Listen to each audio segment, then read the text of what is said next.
How many of you have had places in your life where you have struggled with dealing with shame or guilt or just complete heaviness or brokenness?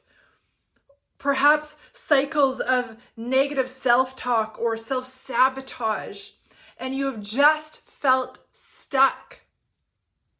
How many of you, give me a wave or a me in the chat? My name is Sarah, by the way, for those of you that don't know. I've been a health and fitness coach for the past 13 years. I'm married. I have 2 teenagers. One is graduating. What in the world?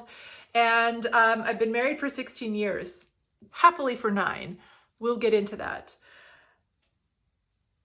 You know, I am blessed to be an advocate for survivors and a coach and mentor. My life is rich, but let me tell you, I have had many places in my life where I did not feel like my life was rich. In 2014, I found myself on a heap on my living room floor, crying, wailing, screaming at the ceiling and God, myself. I was so ashamed of who I had become. Someone I didn't even recognize. I remember thinking, how did I get here?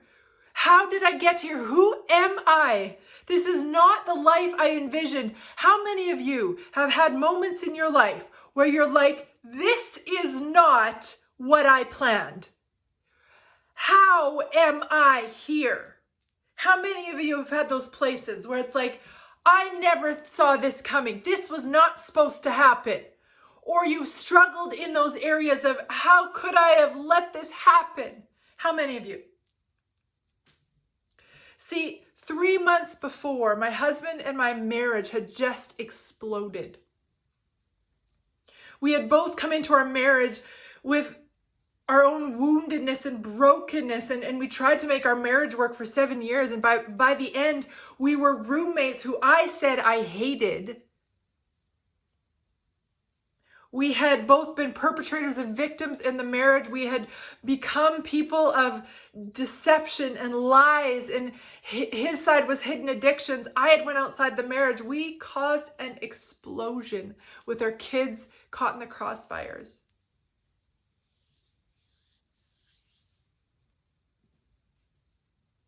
I realized on my living room floor that day,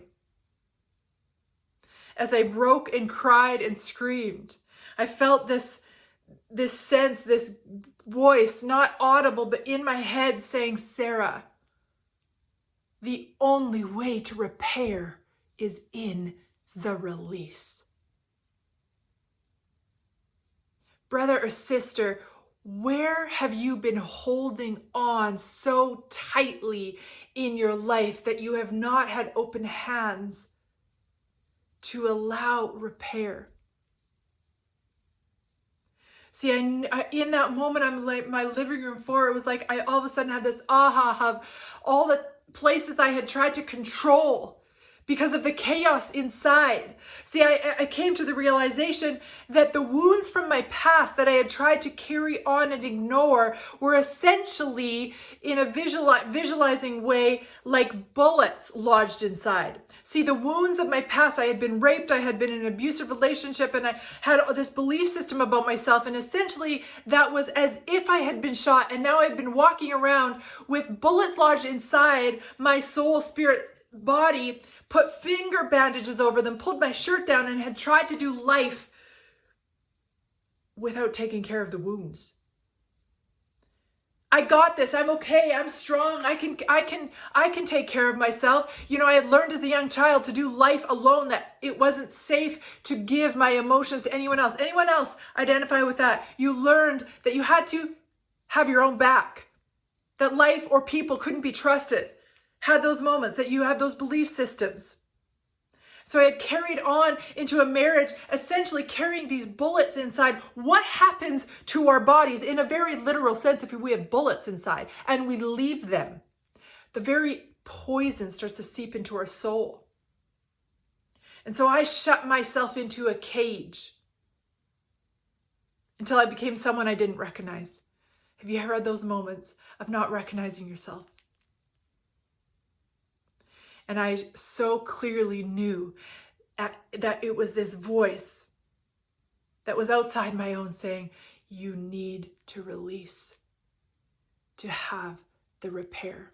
See, I had tried to control everything from my emotions to my friendships to my marriage to my children to how I appeared on the outside to what I said and how I conducted myself. I tried to control. And what happens when we try and control, brother or sister, is we don't have open hands to receive. And if I'm trying to control, I don't have open hands to take flight. I don't have open hands to embrace. I don't have open hands to heal. Brother or sister, what areas in your life have you been holding on to that have been cutting yourself out of the receiving of the repair? The repair is in the release. See, I stand here today to encourage you, to give you hope, perhaps where you have no hope, to give you light in the darkness. Because see, I had walked away from myself. I had walked away from my husband. I had walked away from my kids. I had shut down because life was too painful. And I had tried and tried and tried for 7 years to make things work. But here's the thing. I could not see God because I couldn't see me. I couldn't see my husband because I couldn't see me. I couldn't see my kids because I couldn't see me. I had to shut down in a protection mode through my younger years, through the abuse, through the rape. And so I had caused this cocoon of a fortress. And the thing is, you can't just cut out pain out of your life. You will also cut out love. I could not see the love that existed because I had this grip. I had this grip on everything. And I had these bullets lodged inside that were poisoning me. And until on my living room floor that day, brother or sister, was when I released and started to see that maybe there was a possibility that existed. Who needs a little hope in their life? Who needs a little hope in their life? See, you have an enemy of your soul. We all do. And the enemy of our soul wants to keep us blind to the love that exists. It wants to keep us blind to who we are created to be. It wants to keep us in the crafted version of ourselves that we've had to create, rather than the created version of ourselves, which is fully in their power, fully in your purpose, fully in your destiny, fully in your greatness and who you are purely created to be. The enemy of your soul wants to keep you small and unaware, because then you're not a threat. So you become a threat when you become aware of who you are. And the enemy of your soul wants to keep you in shame. Shame likes darkness and isolation and lies. May I encourage you, brother or sister, to rise above. The day on my living room floor, I was able to release. And I felt this rush of emotion, and years of pent-up emotion, and I had put music on that day, and I was allowing just the music to evoke the emotion out of me that I had kept pent up for years. What have you kept pent up for years that you need to release in? See, I stand here today in year 16 of my marriage that is not only surviving, but thriving. I'm here to tell you that the places in your life that you've walked away from, that you said, there's no more hope, not there, I can't go there, not there, that's too hard. Let me tell you, that's not too hard. Those places can be brought back to life. I tell you, my marriage was brought back to life. My heart of stone was brought back to life. You can be brought back to life. I tell you, it can. I am here as a testimony. My husband was set free from addictions. We were repaired from me walking out on the marriage to my husband hiding addictions to a marriage that is incredibly intimate and beautiful and thriving. Those places in your life you've walked away from, there can be life brought back. It just requires a release. Morgan Harper Nichols says, be willing to tell others how you climbed your mountain, for it could become a page in someone else's survival guide one day. And I am willing to stand here today, brother or sister, as a testimony to you in hopes that maybe it can be a page in your survival guide. See, your pain has purpose. Your breakdowns have a breakthrough waiting.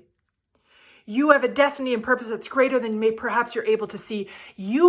Perhaps you haven't even met the created you yet, because you've been so blind with the enemy of your soul trying to keep you blind. If you release and see who you are created to be, I can't wait for you to see that created, powerful you.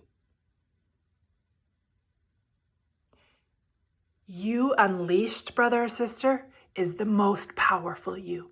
You unleashed is unrestrained, unstuck, unstoppable. You unleashed is you in the purest, created, powerful version of you. And may I offer today, open up your hands, release. The repair is in the release.